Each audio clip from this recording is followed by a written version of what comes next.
I can't understand why that setup would be so different to Massa's car, but and of course they can't change it much overnight because of the Parc Fermé regulations. So Raikkonen possibly with a bit of a handful underneath him, but we know how fast he can be, and let's see if it transforms itself as the rubber goes down in the race and he begins to find a new way with the car. But I think it'll be a real head-to-head between Hamilton and Massa up front too. Well, that's certainly what we all want to see. There's Sebastian Vettel, who grew up just half an hour away from here.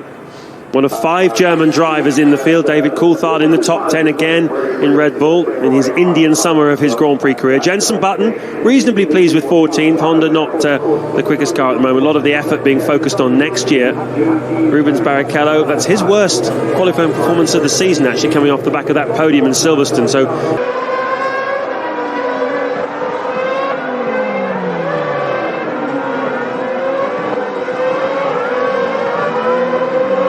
Coulthard went very wide indeed, and that's how Kubica took Alonso, and Trulli. Alonso ran wide, held Trulli up.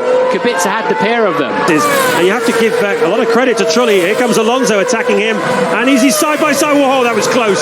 That's a 130 mile an hour corner, 140 mile an hour corner. Gives Raikkonen a chance. Then Alonso went for broke, and it didn't pay off. But he's having to be defensive against Raikkonen. Raikkonen ducks back underneath. Has he got the drive and acceleration? Easily, it turns out. Alonso getting a bit of oversteer, wheel spin coming out of the corner there of turn 2. Another all or nothing move by Fernando Alonso, and it's cost him a place. Alonso drops down to 7th behind Kimi Raikkonen.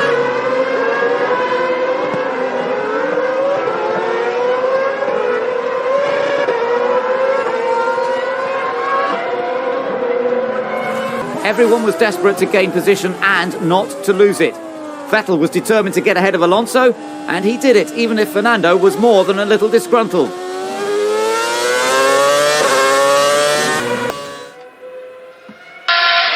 Come on, Fernando, we need to do something to get past these guys. Come on, mate. Not often that Fernando Alonso needs encouragement. One of the most relentless, aggressive and committed drivers. I'm sure he's doing everything that this car is capable of. Fernando Alonso there for a while. Jarno Trulli, they kept that other Toyota out. The suspension failure on Glock's clearly not bothered them. And that's Alonso spinning in replay. He's down in 10th at the moment, or he was. How will he be feeling about the fact that his teammate, the rookie Nelson Piquet, just 23 years of age, his birthday coming up later this week, is leading this Grand Prix? And this is Vettel, who had been fighting Jarno Trulli and passes him. Now that's important. That is up to 8th place and a world championship point for Vettel and Toro Rosso if that one works out.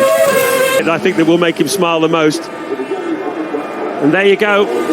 Not a top 3 that many people would have predicted at the start of the Grand Prix, I think. Particularly with Nelson Piquet starting 17th on the grid. But, well, it was here a few years ago. Rubens Barrichello started 18th and won it.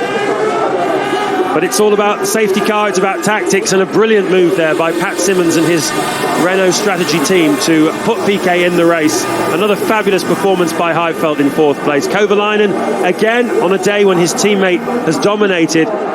A quiet one for him in 5th place. Started 3rd, finished 5th. And there's the rest of the runners. 3 non-finishers. Barrichello, of course, collision with Coulthard. Webber we saw with smoke pouring out of the back of his car. And Glock, an unpleasant accident